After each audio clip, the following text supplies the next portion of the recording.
నమస్తే, welcome to Leo prime time debate. మాజీ ముఖ్యమంత్రి వైఎస్ జగన్మోహన్ రెడ్డి ఇంగ్లీష్ పత్రికలకి, ఇంగ్లీష్ ఛానల్కి ఒక రకమైనటువంటి ఒక మాట, తెలుగు పత్రికలకి, తెలుగు ఛానల్స్కి ఒక రకమైన మాట. అసలు ఈ రాజధాని అవసరం లేదని మాట్లాడుతూనే గతంలో 2019-24 దాకా 3 రాజధానులను మాట్లాడాడు. ఎలా చూడాలి? అయితే లియో ప్యానల్లో ఈరోజు ఉన్నారు మనతో పాటు సీనియర్ జర్నలిస్ట్ సత్యమూర్తి గారు, అదేవిధంగా పొలిటికల్ అనలిస్ట్ అంకమరావు గారు. సార్ నమస్తే. సార్ నమస్తే సార్. సత్యమూర్తి గారు, ఎలా అర్థం చేసుకోవాలంటారు సార్? ఒక భాషకి ఒక రకమైనటువంటి ఒక మాటలు, ఇంకో భాషకి ఇంకో రకమైన మాటలు. వాస్తవానికి ఇంకో 4-5 రకాల భాషలు వస్తే 4-5 రకాలు మాట్లాడతారేమో తెలియదు, కానీ ఇక్కడేమో 3 రాజధానులు అని చెప్పి 2019-24 దాకా అన్నారు. ఇక్కడికి వచ్చేసి అమరావతి కాదంటాడు, తర్వాత రాజధాని వద్దంటాడు.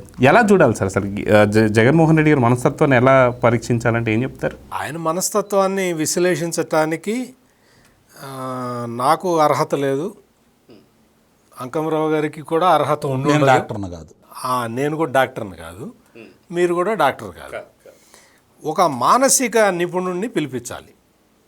ఆయన బ్రెయిన్ అసలు ఎట్లా ఆలోచిస్తుంది ఏంటి అనేది విశ్లేషించటానికి మామూలు మానసిక వైద్య నిపుణుడు కావాలి తప్ప మామూలు మనం ఆ మైండ్ని విశ్లేషించలేము. కాదు కాదు కాదు ఎందుకు అంటే కాదు కాదు గ్రహాంతరవాసి కావాలి, కావచ్చు అది కూడా.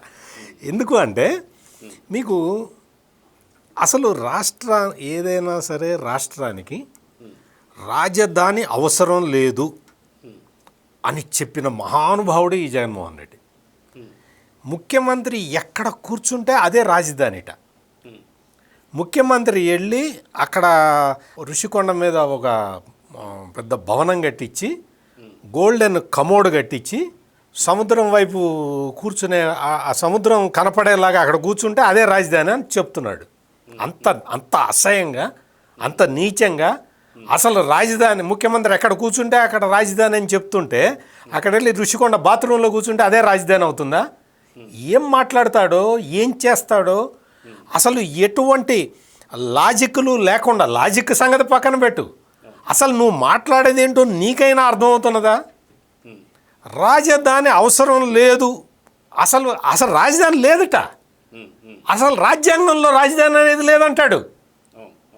మరి దేశ రాజధాని ఢిల్లీ అని ఎందుకన్నారు? ఎవరన్నారు? ఎవరు చెప్పారు? దేశ రాజధాని ఢిల్లీ అని ఎవరు చెప్పారు? మరి బెంగళూరు ఏ రాష్ట్రానికి రాజధాని? చెన్నై ఏ రాష్ట్రానికి రాజధాని?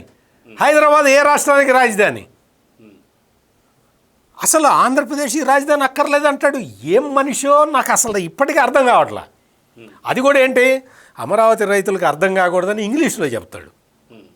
అమరావతి రైతులు ఇతనికన్నా బాగా చదువుకున్నవాళ్ళు, ఈయనలాగా ఫస్ట్ క్లాస్ స్టూడెంట్లు కాదు, కానీ వాళ్ళందరూ చక్కగా చదువుకొని ఫస్ట్ క్లాస్లో పాస్ అయిన వాళ్ళు. 100కి 99 మార్కులు తెచ్చుకున్నారు. 100కి 99 మార్కులు తెచ్చుకున్న వాళ్ళు అమరావతి రైతులు. కావాలంటే చూసినపో వాళ్ళ ఒక్కొక్కళ్ళ ఎడ్యుకేషన్ క్వాలిఫికేషన్స్, వాళ్ళ పిల్లల్ని వాళ్ళు చదివించుకున్న తీరు చూసిరాపో. నీలా కాదు బేగంపేట పబ్లిక్ స్కూల్లో పరీక్ష కాగితాలు కొట్టేసి మనం అవి కాదు, ఆ బ్యాచ్ కాదు. వాళ్ళు కష్టపడి పని చేసుకునే బ్యాచ్ అది. నువ్వు ఇంగ్లీష్లో మాట్లాడితే వాళ్ళకి అర్థం కాదనుకోవటం నీ పొరపాటు. నువ్వు నిజంగా నువ్వు ఏం ఆలోచిస్తున్నావో, ఏం చెబుతున్నావో. ఇంకొకటి ఏమంటాడు అసలు అంకమరావు గారు, మొత్తం షాక్ కొట్టే స్టేట్మెంట్ ఏంటంటే సుప్రీంకోర్టు దీన్ని కాగ్నిజెన్స్లోకి తీసుకోవాలి. దేన్ని? నీ తలతిక్క మాటల్ని కాగ్నిజెన్స్లోకి తీసుకోవాలా? సుప్రీంకోర్టు అంటే ఏంటి? మొత్తం అమరావతిలో జరుగుతున్న యాక్టివిటీని ఆపేయాలి అని చెప్పి ఈ జగన్మోహన్ రెడ్డి చెప్తున్నాడు. అసలు ఏమైనా బుర్ర ఉన్నవాడు, మతి ఉన్నవాడు మాట్లాడే మాటలేనా ఇవి? అమరావతిలో 52,000 కోట్ల రూపాయల పనులు రాత్రి మగళ్ళు జరుగుతూ ఉన్నాయి. అసలు ఎంత అద్భుతమైన స్ట్రక్చర్సు అక్కడ జరుగుతూ ఉన్నాయి. నేను మొన్న 2 రోజుల కిందట వెళ్ళి నేను మొత్తం చూసేస్తే ఆ రాఫ్ట్ ఫౌండేషన్, హైకోర్టు బిల్డింగ్కి వేస్తున్న రాఫ్ట్ ఫౌండేషన్ చూసి నాకే మతిపోయింది. ఆ సాలిడ్ ఫౌండేషన్ తోటి మొత్తం ఐకానిక్ టవర్స్, నిన్న మొన్నటి వరకు ఈ జగన్మోహన్ రెడ్డి నీళ్లు నిలబెట్టిన ఐకానిక్ టవర్సు ఈ రోజున ఎట్లా ఉందో తెలుసా? ఎంత ఫాస్ట్గా ఇదవుతున్నదో తెలుసా? అక్కడ కన్స్ట్రక్షన్ యాక్టివిటీ కొత్త టెక్నాలజీ తోటి మామూలుగా బిల్డింగులు ఈ పిల్లర్లు వేసి కడతారు కదా, అక్కడ వాల్ టెక్నాలజీ తోటి కొత్త టెక్నాలజీతో కడుతూ ఉన్నారు. ఐకానిక్ టవర్స్ చూసిరాబో, బ్లాక్లు ఒక్కొక్క పెద్ద పెద్ద కంపెనీలు, షాపూర్జీ, పల్లంజీ, ఎల్ఎన్టీ, నీకు ఎన్సిఎల్, పెద్ద పెద్ద ఇంటర్నేషనల్ కంపెనీలు వచ్చి అక్కడ కడుతూ ఉన్నాయి. ఇతనికి అర్థం కాదు. నీకు ఏదైనా సబ్జెక్టు మీకు అర్థం కాకపోతే మీరు నన్ను అడుగుతారు, నేను చెప్తా. నన్ను కాకపోతే అంకమరావు గారిని అడుగుతారు, అంకమరావు గారు చెప్తారు. చెబితే మీకు అర్థం అవుతుంది.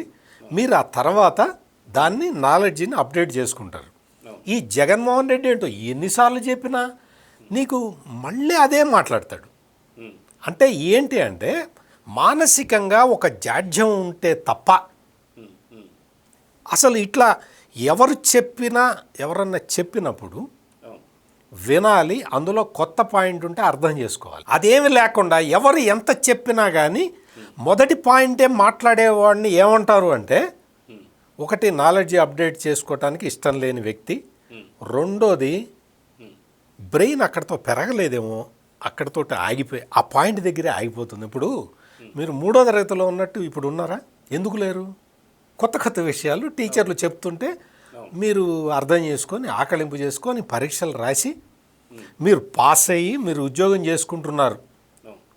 మీరు ఇప్పుడు 3వ తరగతిలో మాట్లాడినట్టే ఇప్పుడు మీరు మళ్ళీ మాట్లాడుతూ ఉంటే మిమ్మల్ని ఏమనాలి? పిచ్చోడు అంట. అంకమరావు గారు, వాస్తవానికి వైఎస్ జగన్మోహన్ రెడ్డి గారు ఇప్పుడు రాజధాని అవసరం లేదని చెప్పి మాట్లాడుతున్నారు. అసలు ఇది రాజ్యాంగంలోనే లేదని చెప్పేసి మాట్లాడుతున్నారు. మరి ఇదే 2019-24 మధ్యలో అసెంబ్లీ సాక్షిగా 3 రాజధానులు ఎందుకన్నారు అంటే ఏమంటారు? ఇప్పుడు ముందుగా ఒక విషయం చెప్పిన తర్వాత దానికి వద్దాం మనం. విభజన చట్టంలో ఆంధ్రప్రదేశ్కి తెలంగాణని విభజించిన తర్వాత 10 సంవత్సరాలు ఉమ్మడి రాజధాని ఆంధ్రప్రదేశ్కి తెలంగాణకి అని చెప్పని విభజన చట్టంలో ఎందుకు పొందుపరిచారు? హైదరాబాదును ఎందుకు పొందుపరిచారు అంటే అది రాజధాని ఉండట్టే కదా. తర్వాత 6 నెలలలోపు విభజిత రాష్ట్రమైనటువంటి ఆంధ్రప్రదేశ్ కాదు, తెలంగాణకి ఇటు ఉంది కాబట్టి రాజధాని లేని ఆంధ్రప్రదేశ్కి అక్కడి ప్రభుత్వం అసెంబ్లీలో తీర్మానం చేసి దాన్ని పంపిస్తే ఆమోదం తెలుపుతామనే కదా దాంట్లో ఉంది చాలా క్లియర్గా. మీకు మీరు అన్నట్టు సరే ఆ విషయం అంటే రాజధాని అనే అంశం ఎత్తాడు కాబట్టి సత్యమూర్తి గారు ఢిల్లీ గురించి మిగిలిన అన్ని రాష్ట్రాల గురించి చెప్పుకుంటూ వచ్చారు. దక్షిణాఫ్రికాలో 3 రాజధానులు ఉన్నాయి అని చెప్పని దాన్ని ఇక్కడ ఎందుకు చేయకూడదని మాట్లాడిన వ్యక్తిత్వనే కదా శాసనసభ సాక్షిగా. న్యాయ రాజధాని కర్నూలు, పరిపాలనా రాజధాని విశాఖపట్నం, శాసనసభ కార్యనిర్వహణ ఇక్కడ జరుగుతుంది కాబట్టి 3 రాజధానులు అన్నది అతనే కదా. అంటే ఆ మాట ఇందాక ఒక విషయం ఏంటంటే ఆయన చెప్పింది అతను మరి అది ఉంది రాజ్యాంగంలో, ఈ జగన్మోహన్ రెడ్డి రాజ్యాంగంలో ఉంది. దక్షిణాఫ్రికాలో 3 లేవు కానీ అతను ఉదాహరించాడు, ఎందుకంటే అక్కడికి వెళ్ళి ఎవరు చూడరు కాబట్టి. మూర్తి గారు వెళ్ళి చూసి వచ్చారు TV5 తరపున. ఇతను ఈ మాట అంటున్నాడు, వాస్తవం ఎంత కనుక్కుందామని అక్కడికి వెళ్ళి మొత్తం చూసి వచ్చిన తర్వాత ఆయన వివరణ ఇచ్చాడు. దాని మీద 3 రోజులు డిబేట్ పెట్టాడు, ప్రజలకు వివరించాడు. ఆయన నోటికి ఏది వస్తే అది మాట్లాడితే చెల్లుబాటు కాదు కదా. ఇతను ఇక్కడ సత్యమూర్తి గారు చాలా స్పష్టంగా ఇక్కడ అర్థమవుతుంది ఏంటంటే, మీరు అన్నట్టు 52,000 కోట్ల రూపాయలకు పనులు మొదలవుతున్నాయి. అక్కడ చాలా వేగవంతంగా పనులు జరుగుతూ ఉన్నాయి. దానికి తోడు ఈరోజు మళ్ళీ పూలింగ్కి 7 గ్రామాల్లో 16,666 ఎకరాల 52 సెంట్ల భూమిని ఈరోజు పూలింగ్కి ఇవ్వడానికి సిద్ధంగా వచ్చారు. ప్రభుత్వ భూమి అసైన్మెంట్ భూమితో కలుపుకొని 22,000 ఎకరాల చిల్లర అక్కడ ఈరోజు మళ్ళీ 7 గ్రామాలకు సంబంధించి ఇవ్వడానికి రైతులు సిద్ధంగా వచ్చారు. ఎండ్రాయి గ్రామంలో దీన్ని ప్రారంభిస్తే మొట్టమొదటి రోజే 400 ఎకరాలు ఇచ్చారు. 925 ఎకరాలు మాత్రమే ఉంది ఎండ్రాయికి సంబంధించి. 400 ఎకరాలు ఇచ్చారు అక్కడ. అంటే ఇక్కడ రాజధానికి ఇచ్చుకుంటూ వస్తున్నారు. కేంద్రం అనుమతితోటి ఇతను ప్రపంచ బ్యాంకులకి ఉత్తరం రాసి మీరు రుణం ఇవ్వద్దు అని చెప్పానంటే కాదని చెప్పని కేంద్రాంతో చంద్రబాబు నాయుడు గారు ఒప్పించిన దాని ప్రకారం ఈరోజు 55,000 కోట్ల రూపాయల రుణం దానికి శాంక్షన్ అయింది. ఇప్పుడు డబ్బులు వచ్చేసినాయి, పనులు మొదలవుతూ ఉన్నాయి, పూలింగ్కి వస్తూ ఉన్నాయి. ఈ లెక్కన ఇక్కడ రాజధాని రాకూడదని చెప్పని 50,000 మందిని తీసుకొని వచ్చేసి R5 జోన్లో ఎలక్ట్రికల్ హబ్గా మార్చాల్సిన చోట అక్కడ ఒక్కోళ్ళకి సెంటు స్థలం కాడికి ఇచ్చేసి ఇక్కడ రాజధాని నిర్మాణాలు రాకుండా ఉండాలని అతను చేసిన ప్రయత్నంలో భాగంగా న్యాయస్థానం మొడ్డికాయలు వేసిన సందర్భంగా అది ఆగిపోయింది. అంటే ఇక్కడ ఒక కుట్ర కూడా ఉంది. వీళ్ళెవరో వాళ్ళకి మాత్రమే తెలుసు, వాళ్ళ కార్యకర్తలు వాళ్ళ మనుషులు తీసుకొచ్చి ఇచ్చారు. దాంట్లో ఒక క్లాజ్ పెట్టాడు, ఎప్పుడైనా అమ్ముకోవచ్చు అంటది, ఎప్పుడైనా అమ్ముకోవచ్చు అంటది. అంటే వాళ్ళకి ఇచ్చిన తర్వాత వీళ్ళ బెనామీ కంపెనీల ద్వారా వాళ్ళకి తీసేసుకుంటారు వాళ్ళు. అర్థమైందా మీకు? అంటే ఇంత కుట్ర కోణం ఆలోచించి ఆ రోజు వాళ్ళందరూ అక్కడ తీసుకుని వచ్చాడు. చంద్రబాబు నాయుడు గారు ఎప్పుడైతే రైతులతోటి రాజధాని ఇక్కడని ప్రకటించాడో, సిఆర్డిఏ ప్రభుత్వం రైతుల భాగస్వామ్యంతో అగ్రిమెంట్ చేశాడు. ఆ విషయాన్ని మర్చిపోయాడు అతను. వాళ్ళు చెప్పినట్టు జరిగిద్దని చెప్పి వాళ్ళు ఊహించారు. కానీ ప్రజలు విఘ్నులు కాబట్టి విభజించిన కాంగ్రెస్ పార్టీని 3 పర్యాయాలు గ్రామ వార్డు మెంబర్ని కూడా గెలిపించినటువంటి విఘ్నులు ఆంధ్ర రాష్ట్ర ప్రజలు. వాళ్ళు రోడ్డుకు వచ్చి హడావుడి చేయరు, ధర్నాలు చేయరు, ప్రభుత్వ ఆస్తులు ధ్వంసం చేయరు. వాళ్ళ చేతిలో ఉన్నటువంటి ఏకైక ఆయుధం ఓటు అనే బ్రహ్మాస్త్రంతో ఎవరిని ఎక్కడ ఏ విధంగా చేయాలో వాళ్ళకి క్షుణ్ణంగా తెలుసు. కాబట్టే 151 స్థానాలు ఇచ్చినటువంటి ఇతనికి 11 స్థానాలకు పరిమితం చేశారు ఇతని పరిపాలన చూసి. పులివెందుల జెడ్పీటీసీ కూడా చూశాను సార్. ఇప్పుడు అతను తాడేపల్లిలో అతని నివాసం ఎక్కడుంది ఏమండి? నది గర్భంలో అన్నాడు కదా, అసలు నది అంటే అతను తెలుసా? నది యొక్క నది వైశాల్యం ఏంటి, ప్రవాహం ఎట్లా ఉంటుంది, ఎక్కడ దీన్ని అంటారు, నదీ గర్భం అని ఎక్కడ అంటారు, దేన్ని అంటారు? లంక గ్రామాలు అంటారు నదీ గర్భాన్ని. ఎందుకంటే అటు ఇటు పాయలుగా నది ప్రవహిస్తూ ఉంటే మధ్యలో మేటేసిన చోట అక్కడ చాలా సారవంతమైన భూములు అవి. చూడండి మీరు, పళ్ళ తోటలు ఉంటాయి, దాన్ని మధ్యలో ఉంది అంటారు. ఇప్పుడు 1100 ఎకరాలు అలాంటి భూముల్ని ఏం చేయాలో అర్థం కాక పక్కన పెట్టింది ఇప్పుడు ఈ కూటమి ప్రభుత్వం. ఎందుకంటే అది నది మధ్యలో ఉంది కాబట్టి వాళ్ళకి మళ్ళీ భూములు కేటాయించాలి కదా. ఇక్కడ 1250 గజాల కాడికి మొత్తం 1450 గజాలండి. మామూలు భూమికి 1250 గజాలు, జరీ భూములకు ఇంకో 200 గజాలు అదనంగా ఇస్తున్నారు కాబట్టి అలా కేటాయించాలి కదా. ఇవన్నీ తెలిసి అసలు ఇంకో మాట అండి, ప్రజావేదిక కూల్చావు కదా నదీ గర్భంలో ఉందని చెప్పని, నీళ్ళు ఎందుకు కూల్చుకోలేదు? ఈరోజు అతను మాట్లాడుతున్నాడు కదా, పక్కన విజయవాడ ఆ నదీ ప్రవాహం పక్కన ఎన్ని కిలోమీటర్ల దూరం ఉందండి? దుర్గమ్మ తల్లి గుడి ఎక్కడ ఉందండి? ఎంత దూరం నుంచి ఎంత ఉన్నాయి? ఈరోజు అతను ఏర్పాటు చేసినటువంటి అంబేద్కర్ గారి విగ్రహం ఎక్కడుందండి? అంటే ఒకటే సత్యమూర్తి గారు, అతని గురించి మనం తక్కువ అంచనా వేస్తున్నాం. ఇవన్నీ కూడా ఈరోజు కేంద్రం అనుమతులు వచ్చేసి న్యాయ నిపుణులతోటి చర్చించేసి ఆ సమస్యను పరిష్కారం చేసుకొని చిన్న ఏదైనా ఇబ్బందులు ఉంటే అవన్నీ తొలగించుకొని ఈరోజు మంత్రివర్గం తీర్మానం చేసి పార్లమెంట్లో ఆమోదం చేయించుకొని రాష్ట్రపతి ద్వారా దాన్ని గెజెట్ విడుదల చేయించుకునే కార్యక్రమంలో వేగవంతంగా అడుగులేస్తూ ఉన్నాయి. ఈ బడ్జెట్ సమావేశాలు అది పూర్తయిపోతూ ఉంది. ఇటు నుంచి పూలింగ్ ఏమో జనం రైతులు వచ్చి ముందుకు వచ్చి ఇస్తున్నారు. ఇది ఎట్లా ఆపాలి అనే ఉద్దేశంతో, రెండోది పరకామణి విషయం కావచ్చు, కల్తీనే ఈ విషయం కావచ్చు, లేదంటే మద్యానికి సంబంధించింది కావచ్చు, ఇవన్నీ ఒక్కోటి బయటకు వస్తూ ఉన్న విషయాల్లో పక్కదారి మళ్లించాలనే ఉద్దేశంతో అతను వచ్చి ఈరోజు ఇలా మాట్లాడుతూ ఉన్నాడు. ఇప్పుడు దాని గురించి మనం చర్చించుకుంటా ఉన్నాం కదా. 52,000 కోట్ల రూపాయల పనుల గురించి పక్కకు పోతున్నాయి. ఈరోజు 23 లక్షల కోట్ల రూపాయల పెట్టుబడుల గురించి పక్కెళ్ళిపోతానే ఉన్నాయి. జరిగే పనుల గురించి పక్కెళ్ళిపోతూ ఉన్నాయి. అరెస్ట్ అయిన వాళ్ళ గురించి పక్కెళ్ళిపోతూనే ఉన్నాయి. దీని గురించి చర్చించుకోవాలని, అతని గురించే మాట్లాడుకోవాలని, పక్కదారి పళ్లించాలన్న ఉద్దేశంతో ఈరోజు అలా మాట్లాడుతూ ఉన్నాడు. దీనికి సజ్జల రామకృష్ణారెడ్డి ఈ మధ్య ఉన్నాడు సత్యమూర్తి గారు ఆలోచిస్తూ ఉన్నాడా? వాళ్ళ మాజీ మంత్రులు మాట్లాడారా? మధ్యలో ఇతను కూడా దానికి ఒక రకంగా ఆమోదం తెలిపినట్టు మాట్లాడా? మళ్ళీ ఈరోజు వచ్చి మాట్లాడటానికి కారణం ఇదే. మామూలుగా ఏదైనా సరే ఒక విషయం వస్తే, రాజధాని విషయం వచ్చేస్తే దాన్ని కేంద్రం నోటిఫై చేయాలి. మనకు ప్రపంచ పటంలో భారతదేశానికి సంబంధించింది కూడా దాంట్లో ఉంటుంది కదా. దాంట్లో ఇందా సత్యమూర్తి గారు చెప్పినట్టు ఢిల్లీ రాజధాని అని ఎవరు చెప్పారు? ప్రపంచ పటంలో ఎందుకు గుర్తింపు వచ్చింది? గూగుల్ తీసుకున్నా కాబట్టి ఇంకోటి చూసుకు మన భారతదేశ పట్టణం తీసుకుందాం మనం. దాంట్లో పాఠ్య పుస్తకాల్లో ఏమని రాసి ఉంది? ఇందాక సత్యమూర్తి గారు చెప్పినట్టు 3వ తరగతి నుంచి మనకు ఏమని రాసి ఉంటుంది? పలానా రాష్ట్రానికి పలానా రాజధాని, పలానా రాష్ట్రానికి అప్పుడు ఉన్నటువంటి ముఖ్యమంత్రి ఎవరు, ఇవే కదా. రాజ్భవన్ ఎక్కడ ఉంది, రాష్ట్రపతి భవన్ ఎక్కడ ఉంటుంది, ఎందుకు ఉదాహరిస్తారు? దాంట్లో అంగీకారం తెలిపారు కాబట్టి, అది రాజముద్ర వేశారు కాబట్టి. అది తెలియని వ్యక్తి కాదు జగన్మోహన్ రెడ్డి. వేరే వాళ్ళు ఏదో తప్పుడుగా రాసివ్వట్లేదు. ఇతను చెప్పి వాళ్ళకి దానికి ఇంకొంచెం యాడ్ చేసేసి తీసుకొచ్చి ఇస్తే ఇతను చదువుతాడు. ఇతను చెప్పిందే వాళ్ళు ఇస్తారు. వాళ్ళేమీ సొంతంగా చేసేంత ధైర్యం వాళ్ళకి లేదు. మామూలుగా అతని మనస్తత్వానికి సత్యమూర్తి గారికి కూడా వివరంగా తెలుసు. అతని మనస్తత్వానికి పొరపాటున తను రాసిస్తే ఇంట్లో పిలిచి ఏం చేస్తాడో వాళ్ళకి తెలుసు. అంత ధైర్యం ఉంటుందండి సత్యమూర్తి గారు వాళ్ళకి? ఏం చేస్తాడో కూడా చెప్పమంటే చెప్తా. తర్వాత మీ లేదు ఇప్పుడు చెప్పినా నాకు అభ్యంతరం లేదు. ఇవన్నీ తెలిసిన వాళ్ళు అతనికి ఎందుకు రాసిస్తారు అలా? అతను కావాలని చెప్పని ఆంధ్రప్రదేశ్ అభివృద్ధి చెందకూడదు. ఎందుకు చెందకూడదో చెప్పండి మీరు. ఎందుకు చెందకూడదంటే అతని ఆస్తులు మొత్తం తెలంగాణ, కర్ణాటకలో ఉన్నాయి కాబట్టి. ఇక్కడ అభివృద్ధి చెందితే అతని ఆస్తుల విలువలు ఎలా పెరుగుతాయి? ఇక్కడ 2014 నుంచి 2019 వరకు తెలంగాణ పురోగతి ఎలా ఉంది, ఆంధ్ర రాష్ట్ర పురోగతి ఎలా ఉంది, పెట్టుబడిదారులు ఎక్కడికి వచ్చారు, ఆంధ్ర రాష్ట్రంలో ఆస్తుల విలువలు ఎలా పెరిగినాయి. ఈరోజు నీ పుణ్యమనే కదా తగ్గిపోయింది అంటే ఇక్కడ నీ ఆస్తులు పెరిగినాయి కాబట్టి. తెలంగాణలో తన ఆస్తులు పెరగాలని ఒక వ్యక్తి స్వలాభం కోసం రాష్ట్రాన్ని ఈ విధంగా అధోగతి పాలు చేస్తున్న విషయాన్ని ప్రజలందరూ గమనించారు కాబట్టే 11 స్థానాలకు పరిమితం చేశారు.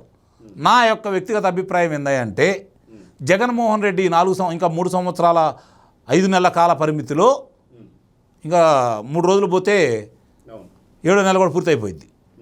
కాబట్టి ఇన్ని రోజులు కూడా అతను ఇదే విధంగా మాట్లాడాలని అయితే నేను కోరుకుంటున్నాను. 11 స్థానాలు ఇచ్చిన ప్రజలకి అతని మనస్తత్వం అర్థమైపోయింది కాబట్టి ఇతనిలో మార్పు రాలేదు. ఇతను రాజకీయ నాయకుడు కాదు, ఇతను ఒక రాజకీయ పార్టీ కాదు అనే నిర్ణయానికి ఆంధ్ర రాష్ట్ర ప్రజలు క్షుణ్ణంగా వచ్చారు వాళ్ళకి.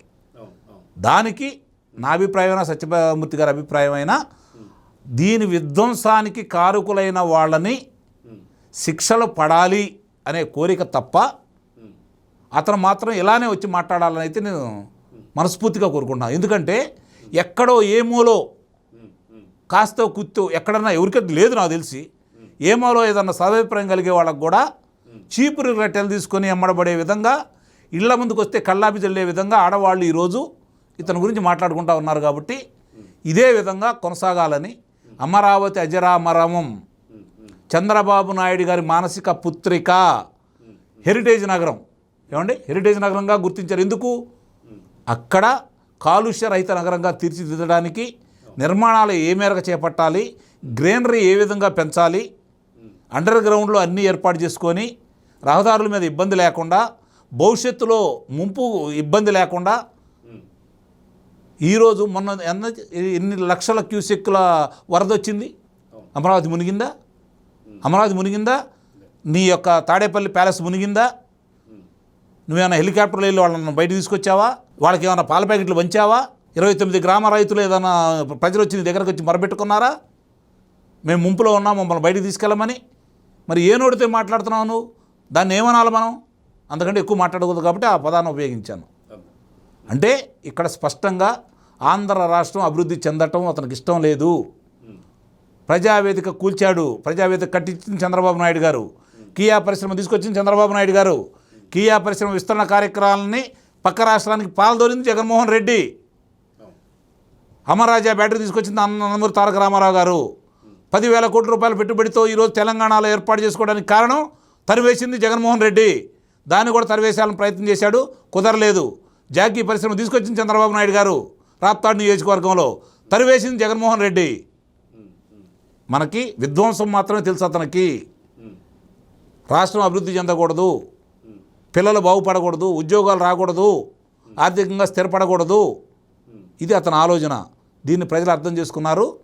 అతను ఈ విధంగా మాట్లాడాలని అయితే నేనైతే కోరుకుంటున్నాను. ఇంకొకటి ఏంటంటే చాలా ముఖ్యమైన విషయం చెప్పాల్సింది ఏంటి అంటే నది గర్భం అన్నాడు జగన్మోహన్ రెడ్డి. క్లియర్ కట్గా చెప్పాడు నది గర్భం, రివర్ బేసిన్ అని చెప్పి చాలా క్లారిటీగా ఉంది. నది గర్భం అంటే ఏంటి జగన్మోహన్ రెడ్డి? నీకు ఏమైనా అంటే మామూలుగా మా పల్నాడు భాష వచ్చేస్తున్నది, తన్నుకొని బయటికి వస్తుంది, కానీ నేను అది మాట్లాడటల్లా తమాయించుకుంటున్నా. నీకు ఏబిసిడి తెలిస్తే నదీ గర్భం అంటే ఏంటో అసలు నీకు ఏబిసిడీలు కూడా రావు. నీకు అక్కడ ఎన్ని గ్రామాలు ఉన్నాయి అంకమరావు? 29 గ్రామాలు, 29 గ్రామాల ప్రజలు అక్కడే ఉన్నారు, తరతరాలుగా అక్కడే ఉంటున్నారు. అంటే అర్థం ఏంటండి? నదీ గర్భంలో ఉంటే ఈ పాటికి 29 గ్రామాలు ఒక 100-150 సార్లు కొట్టుకుపోవాలిగా. నీకు కాకతీయుల శాసనం, రాణి రుద్రమదేవి ఏర్పాటు చేసిన శాసనం ఇంకా అక్కడ ఉన్నది. మీకు అంటే ఇతనికి నదీ గర్భం అంటే ఏంటో తెలియదు. ఏ రాజధాని అయినా సరే నది ఒడ్డున కడతారు, నది ఒడ్డున కట్టుకుంటారు.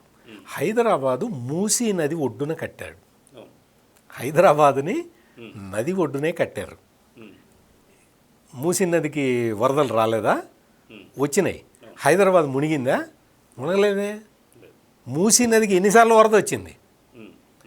మూసీ నదికి వరద వస్తుంది కదా అని హైదరాబాదుని తీసేసి మెదక్ జిల్లాలో పెట్టారా? పెట్టలేదు కదా. అదిగా సత్యమూర్తి గారు, ఎందుకు నదీ ప్రాంతంలో పెడతారు?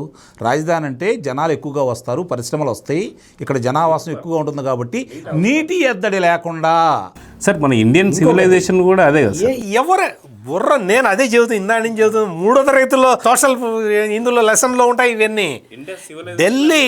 ఢిల్లీ ఎక్కడ కట్టారంటే యమునా నది తీరంలో కట్టారు. ఢిల్లీ చూసుకుని రాపో, వెళ్ళి ఒకసారి చూసుకొని రాపో. నది ఒడ్డున కాకపోతే ఇంకెక్కడ కడతారు?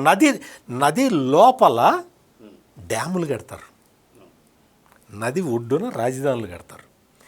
ఏది ఎక్కడ కడతారో కూడా తెలియకుండా నీకు ఇంత అమాయకం కాదు, ఇంత పిచ్చిగా ఈయన పచ్చిగా మాట్లాడుతూ ఇందాక అంకమరావు గారు అదేదో స్ట్రాటజీ అన్నారు.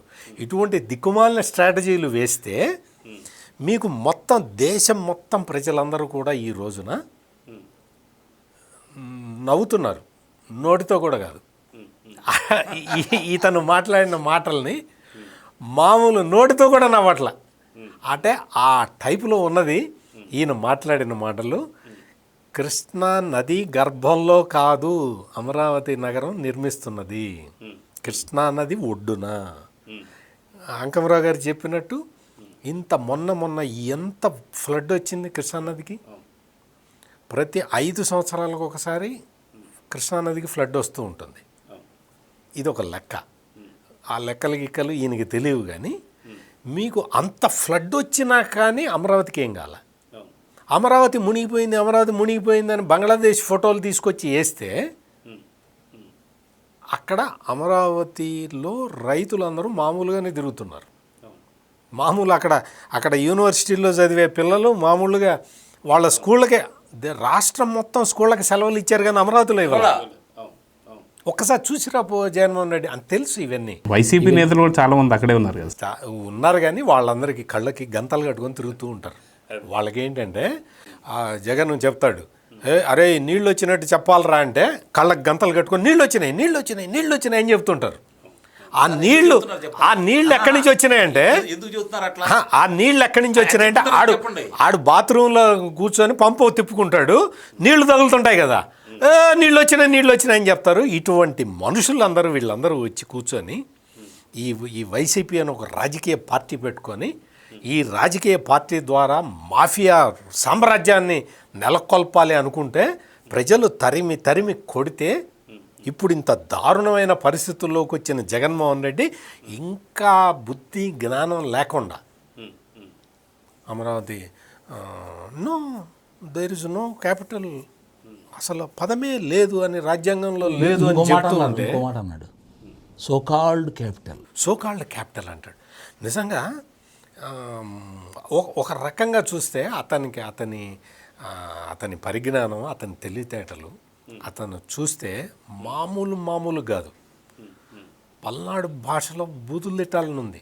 కానీ ఏంటి అంటే మనం చదువుకున్నాం, సంస్కారవంతమైన ఉద్యోగాలు అవి చేసుకుంటున్నాం, జర్నలిస్ట్గా ఉంటామంటే కొంచెం బాధ్యతతో ఉండాలి కదా. అందుకనే ఆ భాష మాట్లాడలేకపోతున్నాం. కానీ ఎవడైనా ఇప్పుడు అదే జరుగుతున్నది. ఇప్పుడు మొత్తం సోషల్ మీడియాలో ఎక్కడైనా చూడండి, ఈయన అన్న మాటల్ని మొత్తం అసలు క్యాపిటల్ లేదు, ముఖ్యమంత్రి ఎక్కడ కూర్చుంటే అదే క్యాపిటల్ అంటాడు. మళ్ళీ అది ఆపుకుంటున్నాను నేను. ఎందుకన్నారు అంటే అది మీరు చెబుతారని నేను అనుకుంటున్నాను. ఇవన్నీ విచారణ ఇచ్చిన తర్వాత పోయినసారి 16 నెలలు కారాగారంలో ఉన్నాడు. రేపొద్దున ఇతను జైల్లో కూడా ముఖ్యమంత్రిగా ఉండాలని కోరుకుంటున్నాడు. మీరు అర్థం చేసుకోండి. అంటే నిజంగా చెబుతాను, మీ మీ నాన్న సంపాదించిన ఆస్తి ఇడుపుల పాయల్లోనే నువ్వేం చేయలేవు. ఇంకా రాబోయే రోజుల్లో చూడు నీ ఇడుపుల పాయల్లో నువ్వు కబ్జా పెట్టిన అసైన్డ్ భూములన్నీ కూడా మళ్ళీ విడిపించాల్సిన పరిస్థితి రాబోతున్నది. అక్కడ పెడతారు, నీ ఇడుపుల పాయ కూడా మిగలదు. ఏమనుకుంటున్నావు? రాష్ట్ర ప్రజలంటే ఏమనుకుంటున్నావు? మీ నాన్న సంపాదించిన ఆస్తిలో నువ్వు ఒక రాజు అనుకుంటున్నావా? నువ్వు ఎక్కడుంటే అక్కడే నీకు ఇది దర్బార్ పెట్టుకొని కూర్చుంటావా నువ్వు? ఇది ప్రజాస్వామ్య దేశం అనే విషయాన్ని మర్చిపోయి ఇట్లా కారుకూతలు కూస్తున్న జగన్మోహన్ రెడ్డిని నిజంగా ఆ ప్రాంతానికి సంబంధించిన వ్యక్తులుగా మరి మనం బహుశా మీరు కూడా పల్నాడు జిల్లానే, మరి మనకి కోపం రాకుండా ఎట్లా ఉంటుంది? కోపం వచ్చినా కానీ తమాయించుకొని మనం ఇంత హుందాగా మాట్లాడుతున్నాము అంటే అది మన తల్లిదండ్రుల నుంచి మనకు వచ్చిన సంస్కారం, ఆ నీటి యొక్క విశిష్టత. సార్ ఎదిగాక వాస్తవానికి 2009లో చాలా పెద్ద వరదలు వచ్చాయి. దానికన్నా 100 సంవత్సరాల కన్నా ముందు కూడా దానికన్నా పెద్ద ఎత్తున వచ్చాయని చెప్పిన ఆఖరికి హిస్టారికల్గా దానికి సంబంధించినటువంటి డేటా మొత్తం తీస్తే అసలుకి ఎక్కడా కూడా ముంపు ప్రాంతం కాదని చెప్పి డిక్లేర్ చేసిన తర్వాత 2017లో ఏదైతే జస్టిస్ కూడా ఇచ్చేసింది. అదన్నా సార్ చదువుకోడా సార్, ఒక మాజీ ముఖ్యమంత్రి అయ్యి ఉండి దీన్ని నేను మీకు అదే చెబుతున్నది. మీరు 3వ తరగతి పాఠం దగ్గరే ఆగిపోయారు. మిమ్మల్ని ఏమనాలి? 3వ తరగతి పాఠమే మళ్ళీ మీరు అదే 3వ తరగతి పాఠం చెబుతూ ఉంటే మీరు డిగ్రీ పాస్ అయిన దానికి ప్రయోజనం ఏముంటుంది? మీరు ఉద్యోగం చేస్తున్న దానికి అర్థమే ఉంటుంది? మీరు చెప్పే మాటలకి దానికి ఏమన్నా అర్థం పర్థం ఏమన్నా ఉంటుందా? మీరు 3వ తరగతి పాఠం తీసుకొచ్చి మళ్ళీ చెబుతుండే. అందుకని ఇక్కడ జగన్మోహన్ రెడ్డి ఏమనుకుంటున్నాడంటే తను ఒక పెద్ద రాజకీయవేత్తని అనుకుంటూ ఉన్నాడు. నీకు ఒక్కసారి చూడు, అతను చెప్పిన విషయాలు ఏవైనా సరే ఆ రాయలసీమ లిఫ్ట్ ఇరిగేషన్ గురించి చెప్తాడు. రాయలసీమ లిఫ్ట్ ఇరిగేషన్ అంట ఆయన కట్టేస్తుంటే చంద్రబాబు ఆపేశాట. ఆపింది ఎప్పుడు అందరికీ తెలుసు, మొత్తం అందరికీ తెలుసు. హరీష్ రావు వచ్చి క్లియర్ కట్గా చెప్పాడు, తెలంగాణ మాజీ నీటిపారుదల శాఖ మంత్రి. కేసీఆర్ చెబితే జగన్ ఆపాడని ఆయన చెబుతుంటే అట్ట కాదుట, చంద్రబాబు ఆపాడని చెప్పి అదే చెబుతూ ఉంటే నువ్వు అధికారంలో ఉన్నప్పుడు జరిగిన విషయాలే నీకు గుర్తులేవా? నువ్వు మర్చిపోతున్నావా? ప్రజల్ని మిస్లీడ్ చేయాలనుకుంటున్నావా?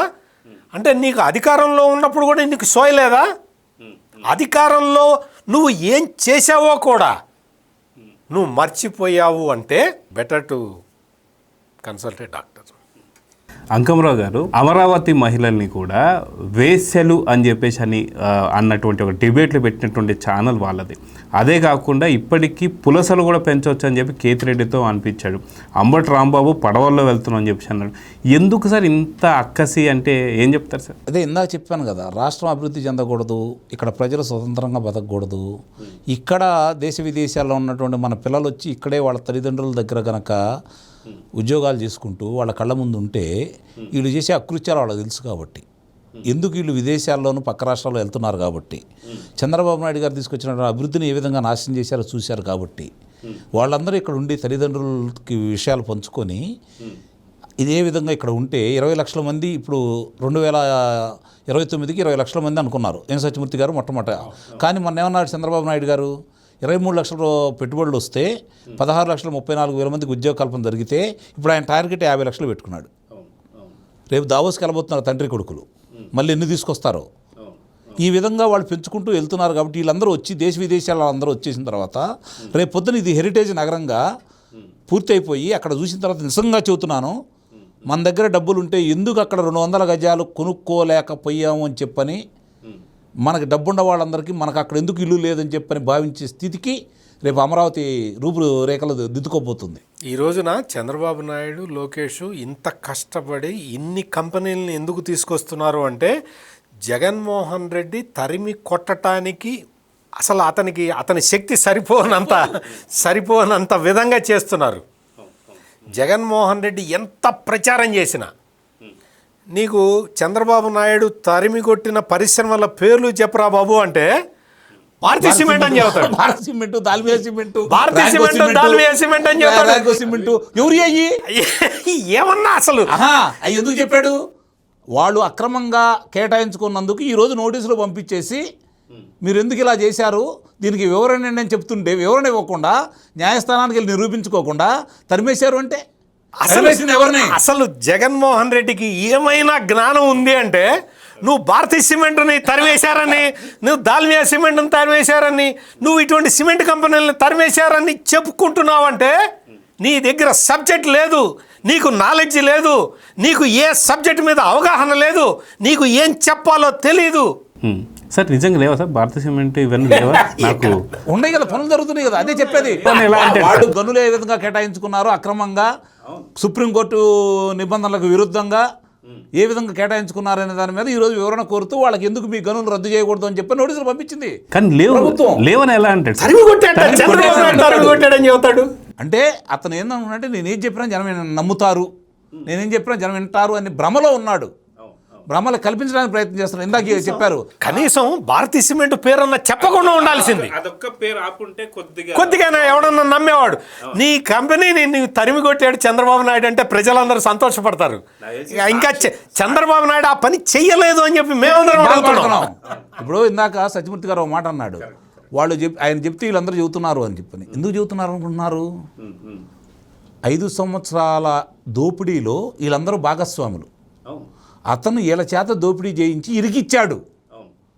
మీరు గనక నేను చెప్పినట్టు చెప్పకపోతే నాకంటే ముందు మీరు లోన కూర్చుంటారని చెప్పి బెదిరిస్తున్నాడు. కాబట్టి తప్పనిసరి పరిస్థితుల్లో వాళ్ళు ఈ విషయాలన్నీ మాట్లాడుతున్నారు అనే విషయాన్ని కూడా మనం మర్చిపోవద్దు. ఇక రెండోది రాయలసీమ గురించి చెప్తారు కదా మీరు. రాయలసీమ గురించి లేపాక్షి హబ్కి 8,800 ఎకరాలు కేటాయించింది ఎవరు? ఏమన్నా అక్కడ పని జరిగిందా? వాళ్ళు 5,500 కోట్ల రూపాయలు దాని మీద రుణం తీసుకున్నారు కదా. ఇప్పుడు వాళ్ళు పారిపోతున్నారు కదా. పనులు ఏమన్నా జరిగినాయా? ఏమన్నా జరిగినాయా? దానికి సంబంధించి వాళ్లే కదా, వాళ్ళు పెట్టిన పెట్టుబడే కదా జగన్మోహన్ రెడ్డి కంపెనీలోకి వచ్చిందని చెప్పి ఈడీల్లోనూ సిబిఐ దాంట్లో ఇరుక్కొని ఉంది. వ్యాంపిక్ కావచ్చు, కాకినాడ సెజ్జుకు సంబంధించింది కావచ్చు, ఇలాంటి భూములన్నీ కేటాయించిన భూములన్నీ కూడా వాళ్ళు ఈరోజు ఈడీ దాంట్లో జగన్మోహన్ రెడ్డితో పాటు వాళ్ళు కూడా కేసులో ఉన్నారు కదా. అంటే నీ చరిత్ర ఇది, నీ చరిత్ర ఇది. నీ తండ్రి నీ ఒక్కడి లాభం కోసం ఇన్ని వేల ఎకరాలు, బయ్యారం 40,000 ఎకరాలు, ఇవన్నీ కూడా నీకు నీ బావ కోసం, నీ చెల్లి కోసం ఆ రోజు రాజశేఖర్ రెడ్డి తాయిలాలు ఇచ్చేసి ప్రజలు వాటి గురించి ఆలోచించుకుంటున్నారని చెప్పి ఈ దోపిడీ చేస్తే ఈరోజు దాన్ని ఎట్లా బయటపడేసేయాలి, మళ్ళీ తిరిగి ప్రభుత్వానికి ఎలా తీసుకురావాలని చెప్పి నీ కూటమి ప్రభుత్వం ప్రయత్నం చేస్తూ ఉంటే దోపిడీ చేసింది నువ్వు, దొంగతనాలు చేసింది నువ్వు. దానికోసం అడ్డు వచ్చిన వాళ్ళని ఏం చేసావో అందరికీ తెలుసు. ఈరోజు ఆయన పుణ్యమా అని చెప్పని ఐఏఎస్లు బలయ్యారు. ఆ రోజు రాజశేఖర రెడ్డి పుణ్యమాని, నీ పుణ్యమాని ఐఏఎస్లు ఐపీఎస్లు అందరూ బలైపోతూ ఉన్నారు. ఈ విధంగా చేసుకుంటూ వస్తూ నువ్వు కడుపు పండకుండా ఎట్లా ఉంటుందండి? ఇన్ని అభివృద్ధి చేసి, ఇందాక సత్యమూర్తి గారు చెప్పారు కదా, ఇన్ని అభివృద్ధి చేసి ఈ విధంగా ముందుకు తీసుకెళ్ళి ఈ పరిశ్రమలు తీసుకొచ్చేసి రేపొద్దున నిన్న 28.5 కిలోమీటర్లు వరల్డ్ రికార్డు రోడ్ వేశారు. World record. ఆ రోజు పోలవరం కాంక్రీట్ వరల్డ్ రికార్డు. ఇది చంద్రబాబు నాయుడు గారికి మాత్రమే సాధ్యమైంది, మిగిలిన వాళ్ళకి ఎందుకు సాధ్యం కావట్లేదు? ఈ లెక్కన ఆ రోడ్డు 300 చిల్లర కిలోమీటర్లు 10 రోజుల్లో పూర్తి అయిపోయింది కదా. తల ఎక్కడ పెట్టుకుంటావు నువ్వు? నీ రాయలసీమ నుంచి రాజధాని రావడానికి 4 గంటలే సమయం అండి. 4 గంటలు వస్తారు. ఇది ఏర్పాటు చేస్తుంది ఎవరు? ఇది ఏర్పాటు చేపిస్తుంది ఎవరు? ఆ పర్యవేక్షణ చేస్తుంది ఎవరు? ఎవరి హయాంలో పూర్తవుతున్నాయి? నీ హయాంలో ఎక్కడన్నా సరే రోడ్లు వేయించావా? రోడ్లు వేయించావా? ప్రజల గురించి ఏమైనా ఆలోచించావా? రైతులు, మహిళలు, యువతీ యువకులు, కులాలు, మతాలు, ప్రాంతాల సంబంధం లేకుండా ఉద్యోగస్తుల్ని నువ్వేం చేసావో చూసావు కదా. చూశారు కాబట్టే కదా నీకు ఆ విధంగా వాతలు పెట్టింది ఆంధ్ర రాష్ట్ర ప్రజలు. ఇంకా ఈ విధంగా ఎందుకు మాట్లాడుతున్నాడు అంటే నిస్సందేహంగా వాళ్ళ మనుషులు వాళ్ళ చేతుల్లోంచి జారిపోకుండా ఈయన మాటలను రెచ్చిపోయి బజారుకు వచ్చి కేసుల్లో ఇరుక్కొని చేయాలని ఇటు చూస్తుంటే చంద్రబాబు నాయుడు గారు చాణక్య నీతి ఉపయోగిస్తున్నాడు కాబట్టి మా బొటాళ్ళ కోపం వస్తుంది. ఆయన ఏకాడికి ఈ దెయ్యాలు భూతాలు రాక్షసులు అలా సంచరిస్తూ ఉంటే తప్ప వీళ్ళు మర్చిపోతారేమో. కాబట్టి సమయం సందర్భం వచ్చినప్పుడు వాళ్ళకి ఏం చేయాలో చేయొచ్చు. నాకు ముందు పెట్టుబడులు వస్తే, పిల్లలు ఇక్కడికి వస్తే, వాళ్ళ ఉద్యోగాలు వాళ్ళు చేసుకుంటూ ఉంటే, అభివృద్ధి పథాన్ని వెళ్తూ ఉంటే, ఆదాయ మార్గాలు వస్తే మన పని మనం చేసుకోవచ్చు. అప్పుడు ఏం చేయాలో వాళ్ళకి అన్నీ నేను చేయొచ్చు అనే ధీమాతోటి ఆయన ఉన్నాడు. అందువల్లే ఈరోజు చాలామంది దీని గురించి చర్చించడం అప్పుడప్పుడు సత్యమూర్తి గారు చెప్తూ ఉంటారు, నేను చెప్తున్నాను. మద్యం మీద తీసుకొచ్చిన అప్పులు ఈరోజు తీర్చేశారు కదా చాలా వరకు. ఉద్యోగస్తులు బకాయిలు 30,000 కోట్ల రూపాయలు ఉద్యోగస్తులు బకాయిలు పెడితే ఈరోజు 12,000 కోట్ల రూపాయలు ఉద్యోగస్తులు బకాయిలు తీరుస్తూనే ఉన్నారు కదా. కాంట్రాక్ట్కి బకాయిలు ఉంటే అవన్నీ తీర్చుకుంటూ వస్తూనే ఉన్నారు కదా. ఇవన్నీ ఎక్కడి నుంచి వచ్చినాయి? అప్పుల గురించి మాత్రమే చెబుతున్నాడు అతను. అప్పుల గురించి మాత్రమే చెబుతున్నాడు. ఇంకోటి రాజధాని గురించి చెబుతున్నాడు కదండి. అప్పుల గురించి ఎక్కడైనా బడ్జెట్లో ₹1 రాజధాని కోసం రాష్ట్ర ప్రభుత్వం కేటాయించిందా, ఖర్చు పెడుతుందా? చంద్రబాబు నాయుడు గారు చెప్పినట్టు రాజధాని అభివృద్ధి చేసుకొని ఆ అప్పులు తీర్చుకుంటుంది, సెల్ఫ్ సస్టైన్. కాబట్టి అది చంద్రబాబు నాయుడు గారి యొక్క ముందు చూపుకి నిదర్శనం. ఈరోజు వాళ్ళందరూ ఎందుకు ఇస్తున్నారు భూములు? నువ్వు చేసేంత విష ప్రచారం చేస్తున్నా, మిగిలిన వాళ్ళు ఎంత గోల్ చేస్తున్నా, ఎందుకు వచ్చి ఇస్తున్నారు? పక్కన ఏం జరుగుతుంది ఇప్పుడు చూసుకుంటున్నారు కాబట్టి. మీకు నేను ఇక్కడ కూర్చొని మాట్లాడుతున్నాం, వాళ్ళ ఆ ప్రాంతవాసులు 20 కిలోమీటర్ల దూరం వాళ్ళకి, 20 కిలోమీటర్ల దూరం వాళ్ళకి. ఇక్కడ పొలం ఉంటే అక్కడ ఏం జరుగుతుందో కనపడతా ఉంటుంది. కాబట్టి ఇవన్నీ స్పష్టంగా ప్రజలందరూ గమనిస్తున్నారు. కాబట్టి ఒకటండి, చివరిగా నేను చెప్పే మాట ఒకటే. జగన్మోహన్ రెడ్డి అప్పుడు ఇప్పుడు ఎప్పుడు ఇలా విధంగా మాట్లాడాలి, ఇదే విధంగా ప్రెస్ మీట్లు పెట్టాలని నేను మనసా వాచా కర్మణ కోరుకుంటున్నాను సత్యమూర్తి గారు.